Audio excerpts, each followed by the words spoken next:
C'était il y a 1 an, un coup de mer déferlait sur la Côte d'Azur.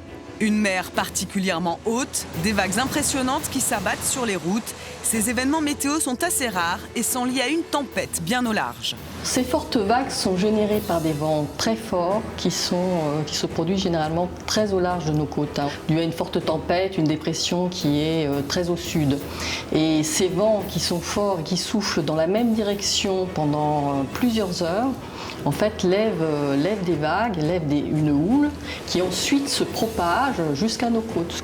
C'est toujours impressionnant de voir les vagues passer la promenade des Anglais, ça c'est sûr, avec projection de galets, puisque c'est très puissant, effectivement.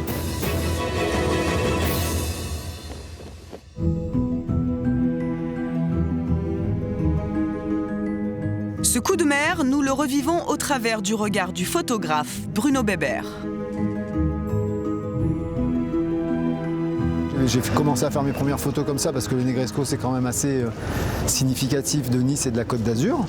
Donc j'ai commencé comme ça, puis après je me suis tourné et puis c'est là où je me suis vu les pergolas et surtout les vagues monstrueuses qui étaient en fond et du coup ça m'a un peu fait percuter. Je me suis dit tiens, à mon avis il y a quelque chose à faire.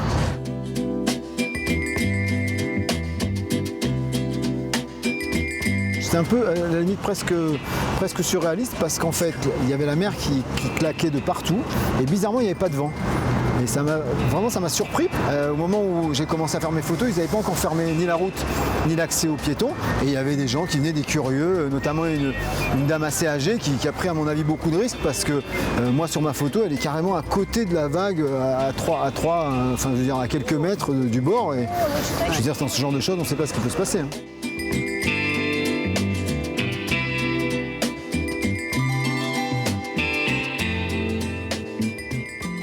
Quand je faisais mes photos de l'autre côté et que j'ai vu cette vague qui se positionnait par rapport au pergola, je me suis dit que monter une image avec ce décor un peu surréaliste et la violence de la vague, ça pourrait faire peut-être une belle image. Donc je suis venu là, je me suis bien calé au milieu, j'ai pris mon boîtier, je me suis fait un cadrage en prenant bien le temps de me positionner, ce qu'on ne fait jamais dans ces cas-là quand on est en mouvement, en reportage, surtout sur des intempéries et sur des choses qui vont assez vite. Et j'ai attendu.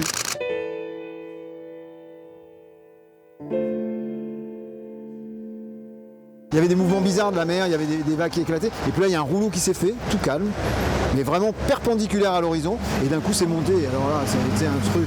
Et au moment où j'ai fait la photo, j'ai senti quand même qu'il se passait un truc étrange.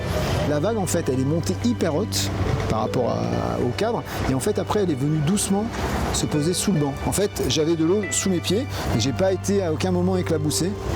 Et j'aurais même pu asseoir un modèle sur le banc. Il n'aurait pas du tout été gêné, à peine peut-être quelques éclaboussures.